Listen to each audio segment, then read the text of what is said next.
Well, hello and welcome to another edition of Wednesday Palaver. And today we are continuing with our series on the economic crisis in Ghana and the role of the International Monetary Fund. What is the history of the organization? What is it supposed to do? And indeed, what are we as people of Ghana supposed to do in the resolution of this crisis which has hit all of us in the face? And today it is my very distinguished pleasure to welcome to the studio, to welcome to Wednesday Palaver, Comrade Kyeretwei Opoku, the convener of the Socialist movement of Ghana.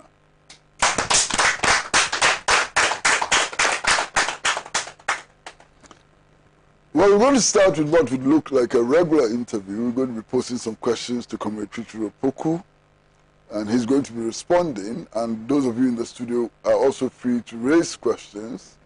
And then eventually we'll go to our social media platforms and look at the comments and the questions and so on. And then we come back into the studio and Comrade Kyeretwei Opoku can react to some of the things on our social media platforms. Comrade, you're welcome to the studio. Now, what is the history of the International Monetary Fund? And if you like the World Bank, I mean, how did these two institutions come into being? Thank you. Well, I mean, basically, the West, Europe and America, had fought two world wars, essentially over the instability that arose from trade competition, financial flows, and all of that. And after the Second World War, as part of the architecture that saw the creation of the United Nations, they thought it was important to have institutions that would stabilize the international trade and finance and make sure that companies and the countries that represent them would not feel compelled to act violently to protect their interests. Essentially, that was it, to prevent that kind of instability. So they set up, in Bretton Woods, near Washington, a number of institutions. The World Bank, which was initially the International Bank for Reconstruction and Development, for rebuilding Europe after the war. The Second World War was fought in Europe. America may have emerged as the victor, but they didn't do any fighting in their country. The wars have been fought in Europe, across Europe. And later they developed the IDA, International Development Association, which is what we know as the World Bank, which lends to developing countries and helps us, in theory, become more and more open to international investment. And its mission has changed quite a bit over the years, but it was initially to fund development in the countries that were newly becoming independent after the period of colonialism. The IMF had a different mandate. It was to help stabilize things.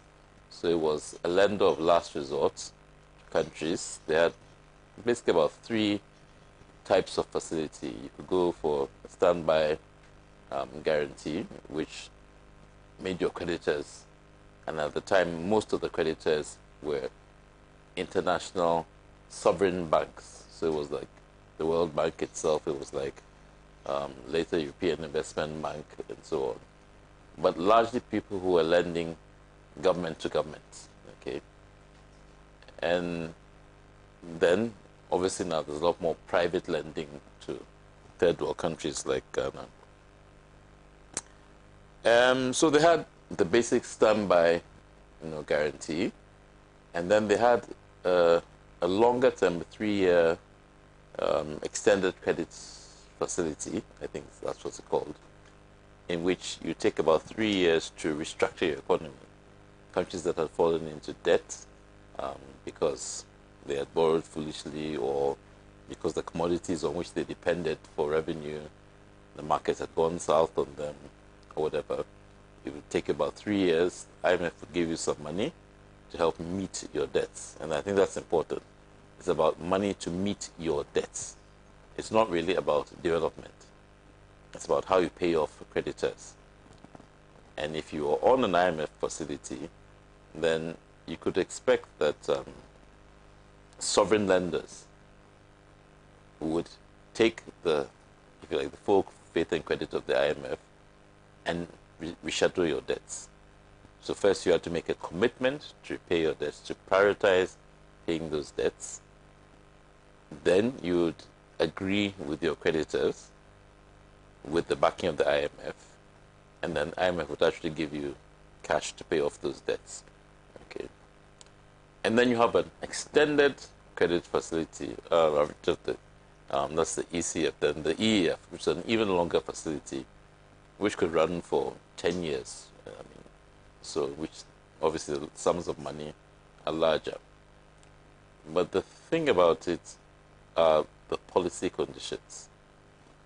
Ultimately, though it's not written, the practice you see is that because the IMF is about stabilizing markets, because it's about stabilizing capitalism, the conditions that they ask for are inevitably conditions that take you in deeper and deeper into the control of the capitalist system. So typically they're interested in things like free flow of capital into and out of the country. They're interested in things like downsizing the state, so the state has fewer responsibilities for education, for health, and roads and so on, and it's pushed to bring in more and more international private capital. So you have private hospitals, you have private schools, you have everything that can be privatized, whether it is your water system, electricity system, and so on. And then, so I mentioned capital flows, I mentioned privatization. Those are the kinds of things that the IMF demands that you do. And to the extent that you do them, you almost inevitably, within a couple of years, end up back in a debt crisis and going back to them. So they play a sort of policeman role in making sure that the victims of global capitalism stay in line. Okay, that's really what the function of the IMF is. And it's really as simple as that. They're basically debt collectors for international capital. Things are more difficult now because in a place like Ghana, a lot of the debt that we owe, I think about 60% of it, is owed to private lenders, not necessarily, the French government, the UK government, the International Bank for Settlement, and so on. So the likelihood that they will fall in line with what the IMF wants, or what the IMF thinks is the solution for Ghana, is much lower. They are private people who are interested in getting the returns that they invested in. So it is not at all certain that IMF support means that our debts will be rescheduled in the way that we want them to be. It's not simply a question of whether we're asking for 1.6 or for 3 billion. It's how will the lenders react? What will they demand in return for rescheduling these debts? And what happens if we default, if we don't manage to do it? So in a nutshell, that's who the IMF are. They're debt collectors.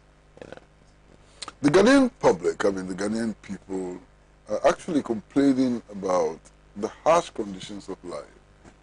Rising food prices, escalating fuel prices, school children not being fed, and so on. Do you in any way think that going to the IMF can help resolve these concrete problems that face the Ghanaian people, or any other country which is going for, an IMF bailout? In the long term, no. I think we have reached a point where we definitely need some relief. The government needs some relief. So we are members of the IMF. We can take that money. But IMF is not a solution to our development crisis. IMF can never be a solution to our development crisis. At this point, we should be thinking about how to restructure our economy so that we are less dependent on international markets. We're more secure about things. For example, food. We should not be importing all the rice and oil and stuff that we import. We can grow that stuff and mill that stuff and manufacture the products here.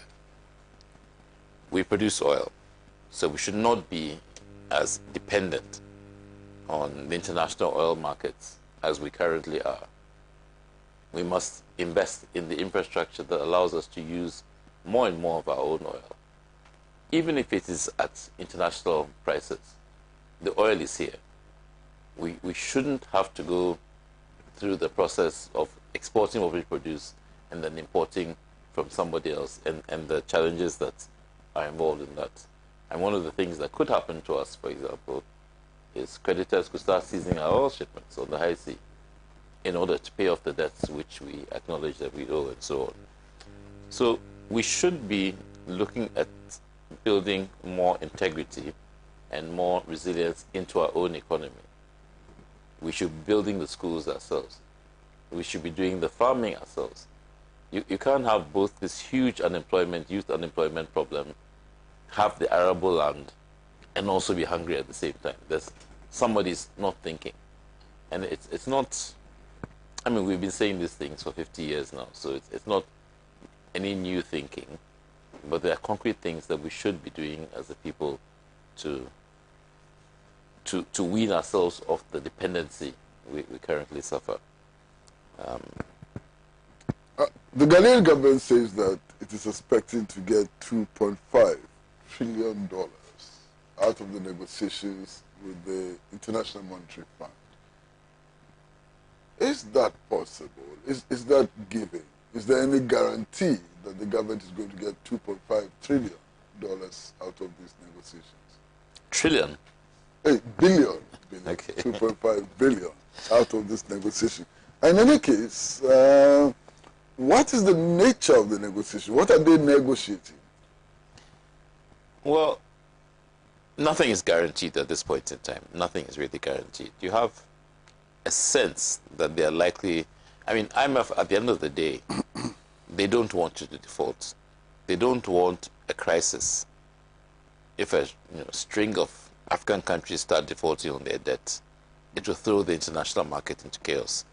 We actually collectively have quite a bit of negotiating power in this situation.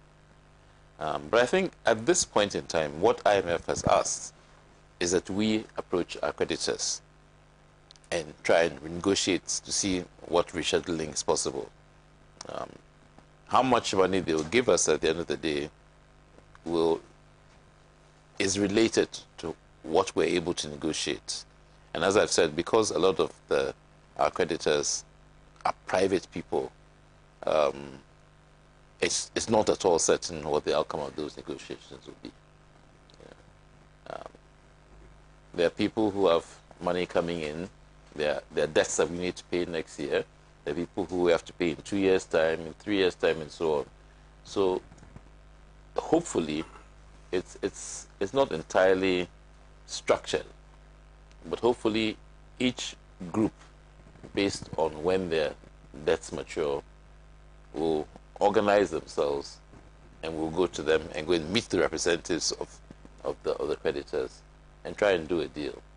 Roll over the debts, restructure the interest rate, whatever is required. But no outcome is guaranteed. It's not automatic. What should be our reasonable expectations? What is it that the IMF is going to tell us to do in order to find the money to pay our creditors?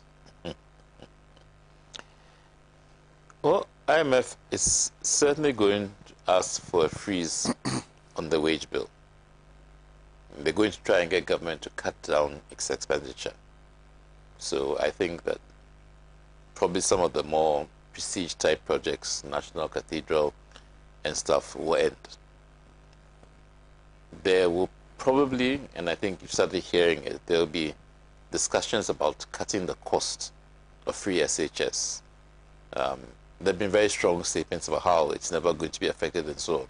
But at the same time, the Ministry of Education itself is talking about reviewing the policy and make it more affordable and so on. So that's clearly an expenditure area that we need to look out for. I mentioned wages in the public sector. What are we paying our workers? Are the expectations of an increased wage next year going to be met? Or is that money going to be cut back in order to pay our creditors? Will there be new jobs in the public sector? Or will there be a freeze on employment? We've seen that before. Fortunately or unfortunately, we don't really have that many state assets left to sell. Otherwise, in the past, that would have been a go-to for them. We've done their best job. There's not much left. But it is not impossible to see that, and we've seen them create all sorts of financial assets and offer to sell them, like things like Ijapa and so on. I think the pressure to do an Ijapa deal is going to increase. I wouldn't put it past them to try and sell something like ECG. Again, that will come back into the field. Ghana Water will probably be, there'll be an attempt to put that on the chopping block as well. I mean, look, it's a lot of money. Maybe GMPC, maybe they'll try and cut out some of GMPC's holdings in some of these companies, oil blocks and so on. It's difficult to say where it will stop. You know. What would be, first of all, is it possible, what would be the value of developing an effort to achieve a national consensus on the way forward? Well, I think it is possible to achieve a class consensus.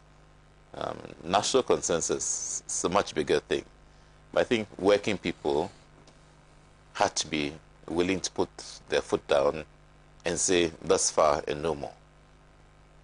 We have to have an agreement on if there's going to be a freeze on wages, what do we get in return? What's the safety net that is being made available to us as workers? Is it transportation that we've given up over the years? Is it hot meals that we've given up? Whatever, that has to be talked through. So I think that the working class can develop clear positions for itself about what it is willing to do in this admitted national crisis and what it demands of other classes. So I can see a class consensus. I can see workers achieving a negotiated set of measures with, for example, national capital. What is it that the Ghanaian businessmen, those who are actually investing in production, what is it they want? What are the deals they can negotiate with the workers that they employ? I think that's possible. It will be a lot harder to negotiate with the foreign sector in our economy. The foreign investors who are interested in, they want to repatriate their profits. That's why they're here. They're not here because they're interested in developing the society and so on. Some of them are. Of course, there are some people who and we have to find the ways to incentivize them to leave capital here to grow and so on. But that will be a lot harder. It will be a lot harder. And does it get complicated by the fragmentation of the front of organized labor? Oh, yes. I mean, it's very basic. For the masses, for working people and so on, your strength is your numbers and your unity. To the extent that you can be divided, you can be ruled. So a plethora of national unions, a plethora of federations is empowerment to your exploiters. It's in the interest of working people and the institutions to come together. It's in the interest, I mean, we don't traditionally look at people like university lecturers as union members and so on. But at this point in time, people have to start thinking that, well, in reality, our interests are with the masses on this set of issues. We want to stabilize the situation and we want to take it forward. And we can't do that by continuing to pretend that, our interests are best served by foreign investors and so on. Things are going to get hard. things are going to get very hard in the country. And that means we need to be creative. We need to build bigger unity. And we need to get more radical. There's no other way out. But what is the nature, the actual nature of this crisis, which is sending us to the International Monetary Fund? There are those who have spoken about the value of the cedi and so on. What's the real nature of the crisis? Well, there's an economic crisis. There's no question about that. We see prices are rising and so on. There is a financial crisis. To the extent that you want to remain within the global capitalist system, you have to pay your debts. You have to pay your bills. Even if you don't want to remain, just for the maintenance of stability as a society, there are obligations that have been taken that have to be met. They have to be phased out, but they have to be met. So, Ken has borrowed all this money. We have to pay. That's the reality. But if, as a result of this crisis, we actually begin to restructure this economy, then it would have been a good crisis. If we simply, and that's the rhetoric you keep hearing, if all that is done is that we go to IMF to enable us to go back to the capital markets and go and borrow more money, then we'll have failed completely. And we may stabilize for another year or two, but the crisis when it comes back will be so much bigger. There's simply no way forward for us on the path that we are walking. No way whatsoever. We have to start producing for ourselves. We have to start using the assets that we have. Huge army of unemployed youth, healthy young people who can farm, who can do construction work, who can house themselves. All it takes really is just a little bit of leadership and organization. It would be a different society from the one that perhaps the current government envisages. It would be a very different society, but to be a society in which everybody is healthy, everybody can be employed, everybody can be educated, and everybody can be secure. Well, at this point, we'd like to bring in the studio audience. We are in conversation with Comrade Opoku, who is the convener of the Socialist Forum of Ghana. And we are talking about the Ghanaian finance and economic crisis, and we are talking about possible negotiations with the IMF and what the outcome should be, and what should be the role of the people in this arrangement. So, studio audience, if you have questions, just raise your hand and we'll call you. And one after the other. I see 2 hands, I see 3 hands already, I see 4 hands already. So we can start with Comrade Mensa. Comrade Mensa. Hello, good evening, listeners. Convener, we've read books, and the book says society is always involved, maybe from communalism to maybe socialism or communism. Still, the workers that we are talking about, you talk about a class. So it means there's another class, those people who appropriate and those people who work. Isn't it possible that then the message should be sent clear about the guideline that you said about socialism? Why is it that socialism is not taught anywhere as a core subject so that the masses will understand why they are suffering and that why a lot of our import substitution goods are being sold to other, maybe capitalists, still to man? Why is it that it's not happening? Would you like to deal with that, or you would like to take a few more? I'm recording them. Okay. Either ways. Yes, sir. So, quick one pertaining to the set topic of discussion for today. I stand to be corrected. Ghana is going to the IMF, I think, the 19th time. And it's like your father giving you the 19th money time to a son, or if it's a female, a daughter, and still running to go back again for money, fine. If that is being sorted out, and with this our economical problem whereby cement is about to increase again, things have skyrocketed and the rest have you, how are we going to make sure that we stabilize the economy? I know of Commander sugar factories, a whole lot of tomato factories are not working. You said we've sold most of the our assets, you know. And what I know is when you're in a hole, you stop digging so that you don't make the situation worse. So how are we going to make sure that at the end of the day everybody is fine? Okay. Yes, thank you very much. We all know that in real life, if you go and borrow money from somebody and you don't pay the money and the interest and you go back again, the person will not give you. But here is a case, our country, our leaders or our nation keeps on going to the IMF continuous times.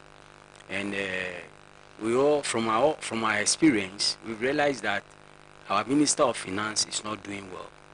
And our Minister of Agriculture too, instead of him focusing on food production, he's focusing on becoming a president.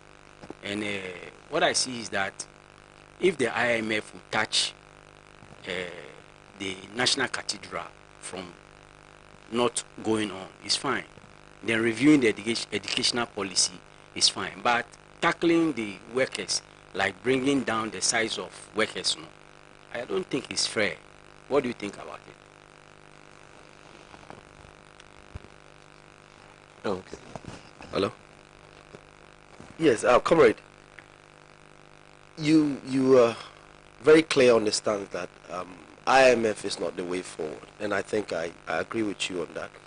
But in your submission as well, you said looking at our current situation, we might have very little option than to go into the IMF and take whatever handouts that they are giving to us because of the current situation.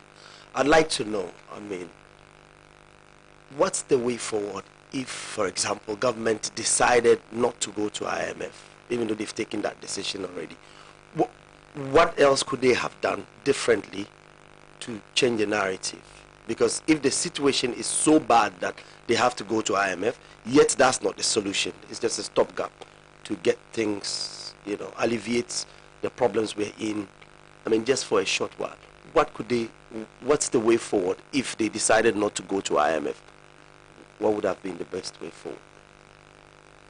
Well, viewers and studio audience, we'll bring back Comrade Opoku to try and answer the 4 questions which have been raised.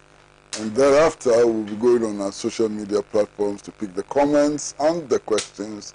And our brother Johnson will be doing that for us. But before then, he will deal with the 4 questions which have been raised now. Okay, thank you, comrades. I'll do it back to front. What is the alternative? You owe money, you must try and reschedule. We need the breathing space. I'm not by any means saying do not go to the IMF. You need that breathing space. The question is, going to the IMF or not going to the IMF must fit within a larger national strategy. You must have a plan for developing, continuing to develop your country, and moving forward. So the big issue in front of us is not IMF or no IMF. The issue is what is our plan for developing the country. And so the kind of things that I've spoken about. You need to get people to work. There's work that needs doing. Do it. Stop sitting down and waiting for somebody to come from outside to come and do it for you. If the, was it 2.5 or 1.5 or whatever billion IMF gives you, it gives you breathing space, take it. Negotiate the best deal you can with them. And that would, in my view, would be a deal that allows you to restructure. You'd have to get IMF to support some of the things you want to do. Okay. The best deal you can get from them, I think, is a deal which is a multilateral deal. You're not alone in this. Ghana is not the only country that is in a debt crisis right now. Many, many countries are facing default. they themselves keep telling us that what is happening is because of international considerations. What's happened with COVID, what's happened with the conflict in Ukraine and so on. You should flip that on its head and think then about how do we lead others in our situation to confront the markets? How do we get a more balanced response? Not at this stage even a revolutionary response, but we all need breathing space. What do we say to the markets now to give us that breathing space? Do they want us all to default? The whole system will come crashing down. Okay? It's not charity that they're giving us. They're making a lot of money. They're making a lot of money. Some of this stuff is going at 21%, and they're going to come around and make a huge profit on it. So there's no point in, yes, our government has messed up, but we should not be approaching them as supplicants. It's a business transaction, okay? You want something, you want a flow of money. We need to feed people and keep them going, okay? So we need to restructure our economy. You're going to help us to do that. That's the framework in which I think you want to approach IMF, okay? And in that context, there's some things you must protect. I take your point. I understand where you're coming from, and I'm not by any means saying the free SHS has been properly managed. I think it has been disastrous in many ways. But the principle of free education, free at the point of delivery, for all Ghanaians is an important one, and it's one that I would fight to protect. I would probably want a review that sees us do it more effectively, more efficiently, and with a different curriculum probably. But the principle that Ghanaian kids and Ghanaian youth should go to school free, I think is an important one that we should strive to protect. So that answers the question about what we will protect. I think free SHS is important. I think jobs are important. I think sovereignty is important. Our ability to decide that we will build schools. There was a period back in the 80s in which they were telling us that we should close down the government places. The West Africa doesn't really need universities. Maybe one or two in Forabe and one in Nigeria. And we could depend on the West for, intellectual resources. That's not the kind of thinking that will develop our society. We need to fight on those things. Sorry, I wrote them down. Why is socialism not taught? It's not taught because you're in a capitalist economy. You're in an economy which is dominated by profits. The highest purpose in our society right now is making profits.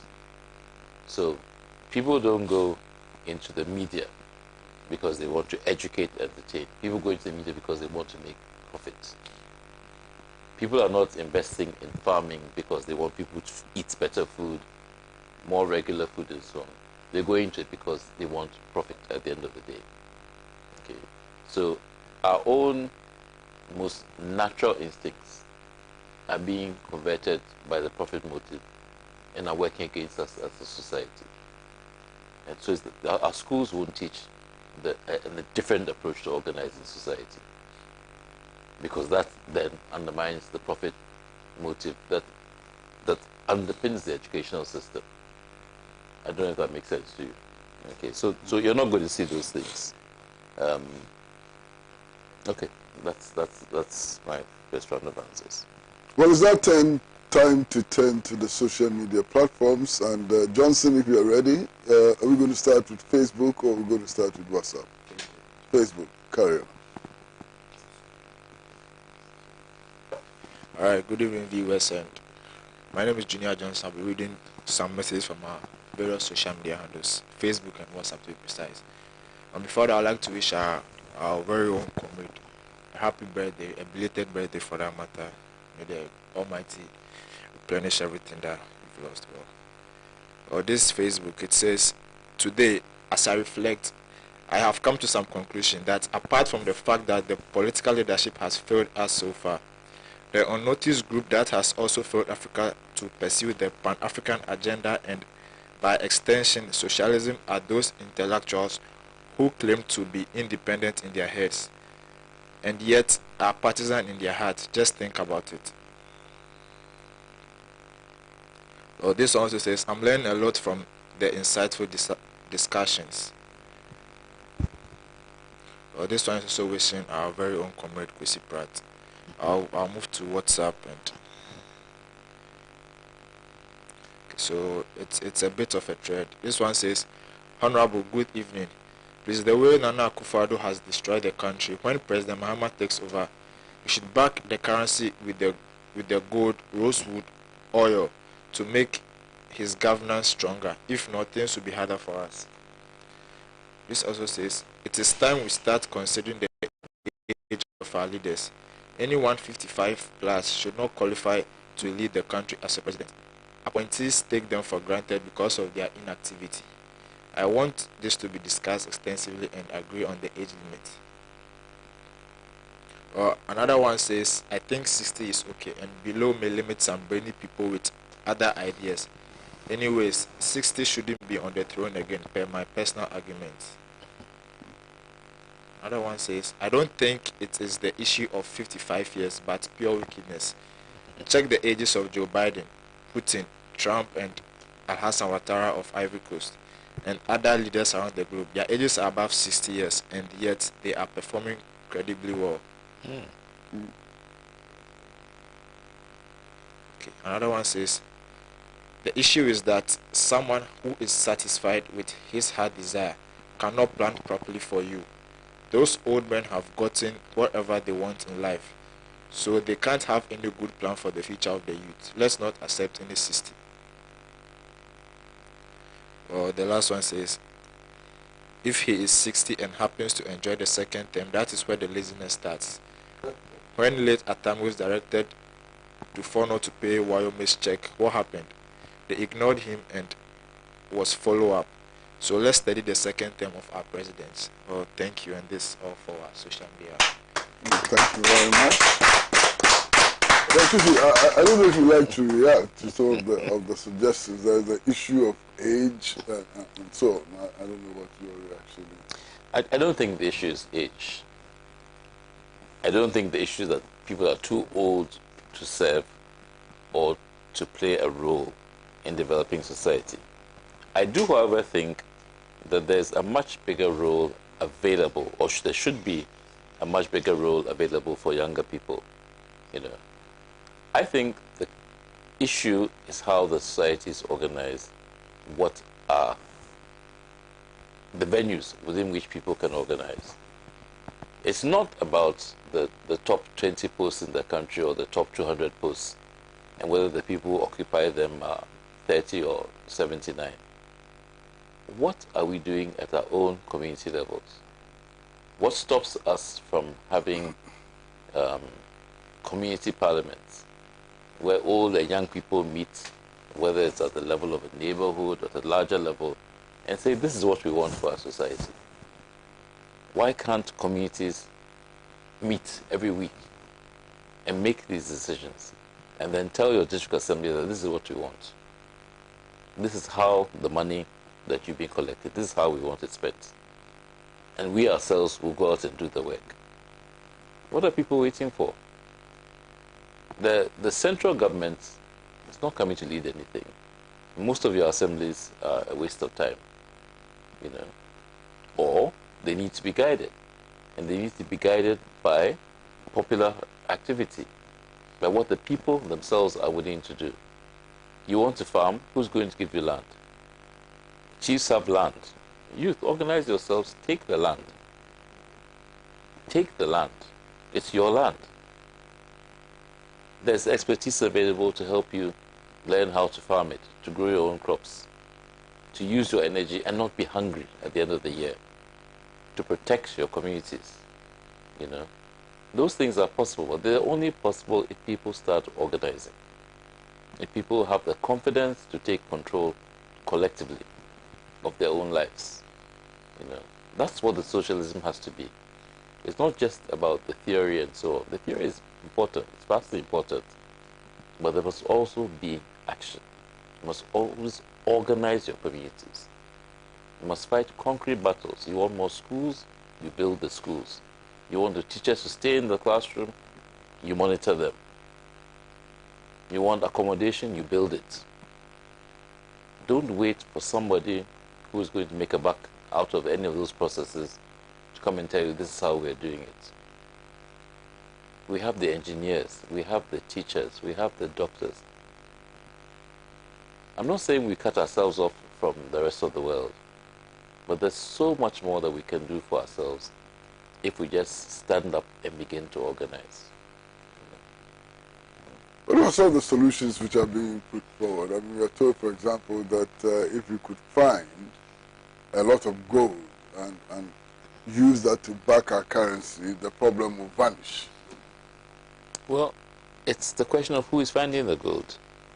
If you don't have the equivalent of a state gold mine or a popularly owned gold mining operation or organized cooperative galamsey, whatever gold comes out of the ground, you still have to buy it. So it's not as if the fact that you produce the gold means you have gold-backed financial reserves. Bank of Ghana is going to have to buy that gold. What money is it going to use to buy the gold now? We're in the crisis right now. What money will we use? What if you just print the money? Well, if you print the money, people see your money just becomes more and more worth it. We have been printing. We've seen that Bank of Ghana printed 22 billion to keep the government afloat. We've seen what it's meant. The dollar is going like crazy. I heard you on TV this morning saying it was 9.2. It was 9.7 last Friday.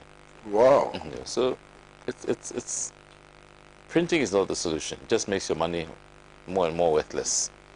It must reflect a level of economic activity, a level of assets. And there's a process of creating assets within capitalism. As long as you are wedded to the capitalist system, there are rules that you must obey.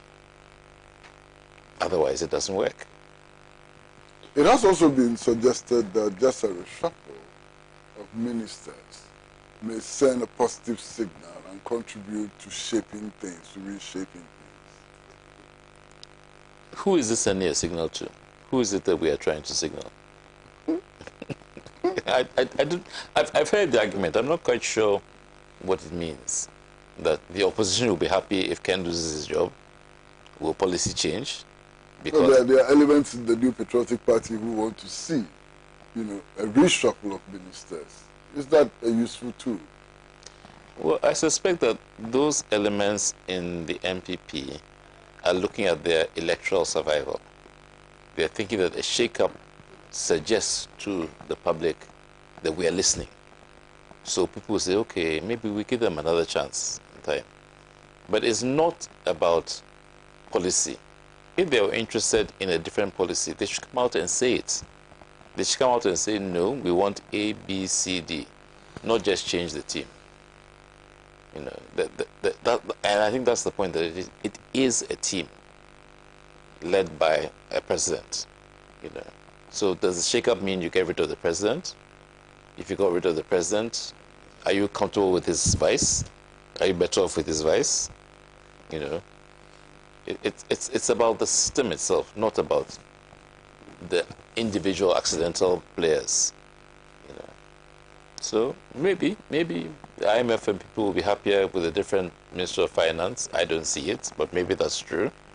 Maybe the NDC will consider it a victory if the Minister of Finance is changed. It's a pretty shallow victory, if you ask me. And again, it is purely in the context of electoral politics. But in terms of getting this country working again, something far more fundamental than musical chairs is required. Well, studio audience, any more questions, any more comments? And then we can see how we move. Any more questions? Any more comments? Well, I see the gentleman in the back row wants to ask a question. Yeah, Convener. Yes, sir. I heard of something about Kogel agreement. What agreement? Kogel agreement. I don't. There is an agreement that we African countries are not producing to feed our own self. That's why we are still hungry. Okay, I don't know specifically about Kogel agreements, but yes, if you look at... But my main question is, why is it that a country like Netherlands, they always sponsor our poultry, research on poultry? Anytime there is a research on poultry, they will be sponsoring. At the same time, they are those we import all our poultry inputs from. Is it that they are helping us develop in poultry production, or they are finding a way of boosting their poultry production in their country? Well, you just said that they export all the poultry stuff to us. So they have a vested interest in understanding our poultry needs, because they make money by providing the day-old chicks, by providing the feed, by providing the medicines, and so on. They're an industrial economy. And the Dutch have been at this game for a very, very long time. The Dutch were established mercantile capitalists before the British, for example. So I don't know very much about the Dutch poultry industry, but it is trade. Yes, they research what they trade, and they try and make it more effective, more profitable for the owners of the business. But as to the question of why we can't feed ourselves, it's a big issue. You have unemployment, you have land, and you have hunger. It's such a simple thing. Farm. Farm. And build your industries from that. Grow the tomatoes, learn to process them, learn to distribute them. That's how you build an economy. It's those things that we can do together collectively that will transform. And it's those things that all of us need to learn how to lead, how to get involved, and how to lead. Yeah, Convener, the picture doesn't look too good. I mean, from everything you've said, it looks very gloomy in the next couple of months, years. It looks like we need to brace ourselves for very hard times. You've mentioned the need for the working class to get a bit more radical, if I got that clear. What exactly does that mean for us when you say we need to get a bit more radical? Well, I think that what you have is the political elite has been profligate in terms of the kinds of loans it has protracted and what it has used those loans on. I think the truth about the expenditure patterns of our political elites is beginning to come out, and in a couple of years it will be all out there. But they are not the biggest problem. They are an indisciplined lot that, are feeding fat off our misery. But they are lackeys of the real big players, the actual global capitalists who make the most money out of these arrangements. And at the bottom of that, if you like, social ladder, is working people. And working people have to resolve that this must end, that they want a better life for themselves. They want a more secure future for their children, for themselves and for their children. They want opportunities. And they must recognize, therefore, that it's not enough for trade unions to be negotiating salaries. Trade unions represent a vast organization of working people. They must begin to put demands forward about the way in which the society must be structured. For example, the popular parliaments that I was talking to you about. How is it that you can democratize national politics, but national economics cannot be democratized? These demands have to be made. and can only be made realistically by those who are suffering most from the inequalities in our society. That has to happen. Workers must throw forward the leadership that leads all of us into the process of building a new society. Well, we have just enough time to take a last question, brief question, and... Okay, Convener, thank you very much. And my concern is, if the present government should come to a conclusion with the IMF and they release $2.5 billion to them, this same money will be going back to those who have borrowed so much and have not been able to use it to help us. Then secondly, you talked about the communities coming together to work. How can we work if the government have put people in positions to their own interests again? And if maybe this government is changed, the government that is coming into power, they are all capitalist minded. So as socialists, I can't see the way clear.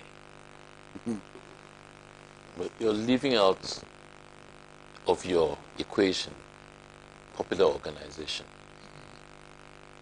I said you're leaving out of the equation the question of popular organization. People need to organize. Capitalists are not going to give you your society just because you don't think things are equal. Things have been unequal for hundreds, thousands of years, and they've continued to be that way. If you want change, begin to make it. Okay? Don't sit there and say the government has put its people there. Contest it. Fight with those people about the issues. Create different opportunities. One good thing about the crisis is that it creates a certain imagination. Things that you took for granted a week ago. Now people are asking questions. Why is it so? Why can't it be different? How can we make it different? And they're asking it on radio stations. They're asking it in churches. So begin to organize. Call a meeting. 5 of you in the community, call a meeting and say, look, how can we make things better? Who are the key players in this community? Who is the Magaji of market women? Who heads the drivers association? Who's the local school teacher? Can we sit together and think about a different way? Can we agree that we'll meet every week until we've solved this community's problems? Can we close the gambling joints that are trapping our children? People need to organize. People need to organize or things will not change. And if you think the situation we're in now is bad,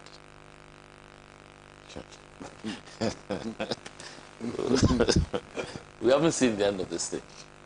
Look at the rate at which the dollar is moving. We're heading towards Christmas. The traders are going to start placing their orders and so on. Where are things going to be? It can get a lot worse. So people need to start thinking and acting. Well, all too soon, we've come to the end of another edition of Wednesday Palaver, and our guest was Comrade Opoku, who is the convener of the Socialist movement of Ghana, and Junior Johnson read, the communications from the social media platforms and so on. We'll be meeting again next week to discuss another very interesting topic. But until then, please keep your dial on Pan-African Television, which brings you the best in news, best in current affairs, best in entertainment, best in everything. Stay with Pan-African Television until we meet again next week. It's bye-bye from our studios on Swanika Street in Abedin, Accra.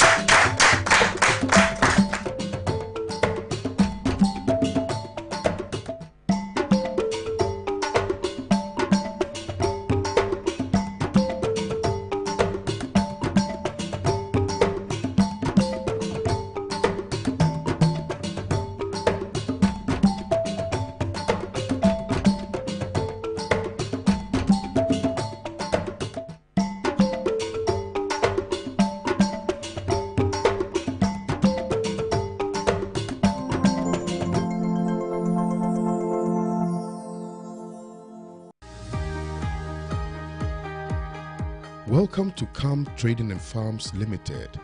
We are the sole importers and distributors of FM World Rulong Plus Plus combined harvesters. We are the sole importers